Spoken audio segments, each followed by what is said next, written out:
Сәлем достар. Байқасаңыздар, жеке кабинеттегі геолокация жоқ болып кеткен еді.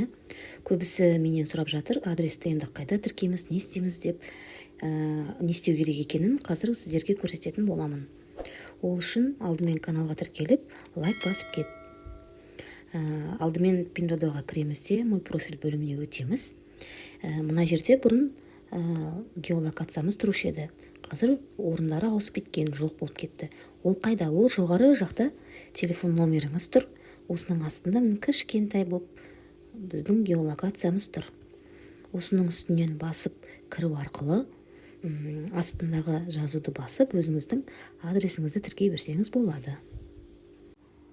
Егер де почта арқылы заказ беретін болсаңыз, онда добавление адреса деген батырманы басасыз да. Осындай окошко шығады. Осы жерді толтыру керек. Яғни аты жөніңізді, телефон номеріңізді, қала, аудан, ауыл, толық мекен жайыңызды және почтовый индексіңізді жазып, сохранить батырмасын басасыз.